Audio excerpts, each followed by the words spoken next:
Assalamualaikum warahmatullahi wabarakatuh. Berjumpa lagi dengan Main Kecibogo. Dan terima kasih saya ucapin yang sudah mengklik video ini dan nontonnya sampai habis. Cerita ini sebut saja namanya Andi yang sedang membuat karangan cerita mistis. Tapi cerita mistis ini yang didapati dari seorang yang pernah belajar ilmu gaib, mengikutinya hingga sampai saat ini. Begini ceritanya. Bermula dari pertemuannya dengan Pak Sugeng, tetangganya sendiri, teman baik bapaknya. Dia dikenal sebagai tukang mabuk, tukang berkelahi, tapi dermawan dengan orang sekitar, dan sopan pada orang tua.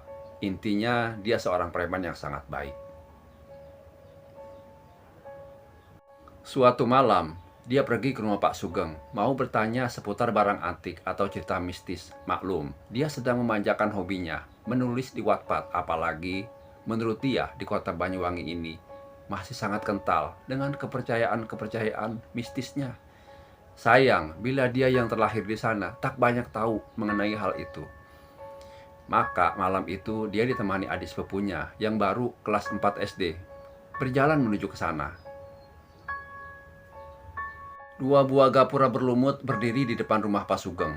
Pohon kelengkeng besar berada tepat di belakang gapura tersebut. Besar sekali, andaikan tak ada lampu, jelas rumahnya sudah mirip kuburan.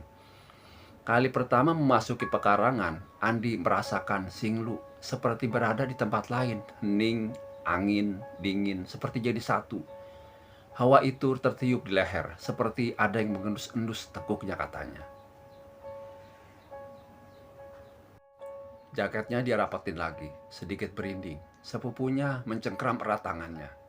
Merem, ketakutan, badannya sedikit kaku dan berat, seperti mengajaknya mengurungkan niat dan segera kembali ke rumahnya. "Gak apa-apa, Le, tenang aja. Ini kan rumah temannya Pak D, orangnya baik," kata Sugeng sambil terus mengajak keponakannya itu. Tibalah dia di depan pintu rumahnya yang terbuka. Seorang parubaya sedang duduk membaca koran, memakai kaos putih kumal, sarung kotak-kotak, dan berkacamata. Nah, dia mulai menceritakan maksud kedatangannya Andi ke rumah Pak Sugeng. Bertanya mengenai koleksi barang-barang antik, yang mayoritas barang antik miliknya punya cerita gaib yang menarik. Mulai dari keris yang harus rutin dimandikan, piring keraton, sampai jenglot pantai selatan. Jenglot tahu kan jenglot? Itu adalah sebuah benda gaib yang mirip manusia. Bedanya ukurannya lebih kecil. Bisa seukuran boneka Barbie, tapi jangan salah. Bentuknya tidak sebagus manusia. Dia berambut panjang, kadang sampai kaki. Kadang bertaring, dan kulitnya keriput seperti kayu. Konon, jenglot adalah manusia yang berguru, entah ajaran apa, menganut sebuah perjanjian dengan makhluk dari alam lain. Konon mereka mencari ilmu, dan ilmu tersebut mempunyai kelebihan, tapi dengan konsekuensi mayatnya tidak diterima di bumi. Dan selamanya tak akan hancur. Dengar-dengar, tim forensik dari salah satu perguruan negeri memang pernah melakukan pemeriksaan luar pada jenglot yang ditemukan. Jenglot ini ber-DNA sama dengan manusia, bentuknya mirip manusia. Hanya saja, dia tidak bertulang belakang dan tubuhnya sangat kecil. Yang lebih istimewa dari jenglot ini, dia banyak dicari oleh penyuka barang antik atau penyuka barang goib. Kalau dijual, harganya bisa ratusan juta. Masalahnya, cara dapatnya pun tidak gampang. Orang harus mencari di tempat-tempat tertentu. Kalau di Banyuwangi katanya, jenglot banyak ditemukan di alas Purwo. Mencarinya pun bukan seperti mencari jamur yang datang keliling lalu nemu di semak-semak. Bukan begitu. Tapi dengan puasa atau ritual tertentu. "Ayo, mau tanya apa lagi?" tanya Pak Sugeng sambil membuka tutup kotak biskuit kongguan yang di dalamnya berisi keripik singkong.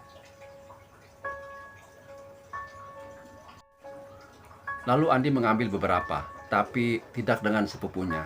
Sepupunya tidak seperti biasanya. Dia diam sepanjang dia bercakap dengan Pak Sugeng. Bahkan keripik singkong kesukaannya pun tidak dijamah.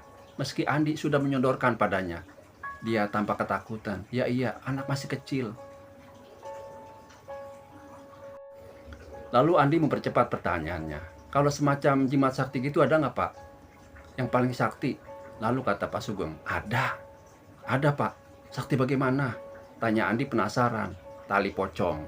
Orang sini percaya tali pocong sangat sakti karena bisa dibuat ilmu kebal. Makanya saya sering berantem, tapi nggak pernah luka-luka, kata Pak Sugeng. Lalu tertawa dan meneruskan isapan rokoknya. Ketika dibilang begitu, Andi langsung merinding. Lalu cara dapatnya gimana, Pak? Tanya Andi. Ya nyuri di kuburan, kata Pak Sugeng. Lalu dia diam lagi, melihat sepupunya yang semakin takut, mengepulkan asap rokok dan bercerita lagi. Tapi kamu jangan bilang-bilang ya, aku pernah nyuri, tapi bukan punya orang desa sini. Tali pocong yang dicuri itu bukan milik mayat sembarangan, tapi mayat yang matinya Selasa Kliwon. Harus Selasa Kliwon, kata Sugeng. Waktu Pak Sugeng ngomong kata pocong-pocong, sepupunya Andi semakin takut dan menggandeng tangan Andi. Bapak berani sekali, apa nggak pernah dihantui, tanya Andi.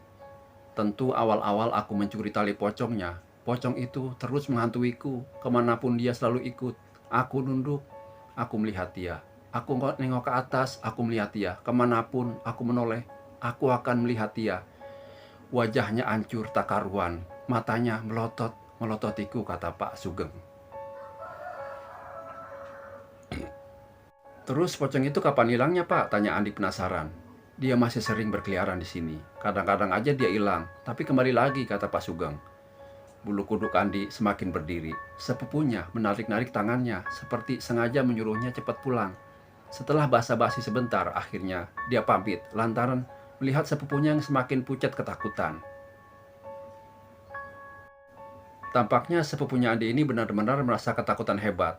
Dia diam sepanjang perjalanan. Ketika Andi bertanya kepadanya, dia hanya jawab singkat-singkat aja. Kadang diam dan kadang menyembunyikan wajah di balik tangannya Andi. Andi pun mengantarkannya ke rumahnya. Dia segera memeluk ibunya dan masih juga ketakutan. Andi pun pulang ke rumah, segera merebahkan badan di kamar. Tapi cerita-cerita Pak Sugeng terus membayanginya. Dan saat dia tidur, entah kenapa, perasaan dingin, singlu, hening, seperti waktu di rumah Pak Sugeng, masih menyelimutinya. Dia merasa berada di tempat lain. Kamar yang biasanya gerah pun membuat tubuhnya terasa dingin. Dan pada saat tengah malam, bapaknya Andi ngetok-ketuk kamarnya dengan keras, menyuruhnya segera bangun dari tidur dan segera ikut dia pergi ke rumah Pak Sugeng. Saat dia bertanya alasan bapak heboh mengajaknya kembali ke rumah Pak Sugeng, dia tidak menjawab.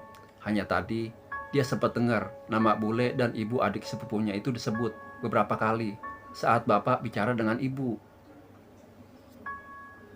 Akhirnya Andi menelepon bule dan meminta menjambungkannya dengan adik sepupunya yang diajak tadi, yang saat itu juga sama sekali tak bisa tidur, sama dengan Andi rupanya.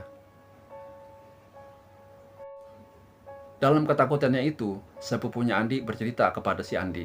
Di rumah Pak Sugeng banyak makhluk menyeramkan. Yang paling menakutkan adalah makhluk seperti orang berbalut kain putih, bermata besar dengan wajah seram, hitam, tak karuan. Sepertinya dia tak suka dilihat, karena tiap kali sepupunya melihatnya, matanya semakin melotot, seperti marah. Dan entah kenapa, kata sepupunya lagi, makhluk itu terus berada di sampingnya.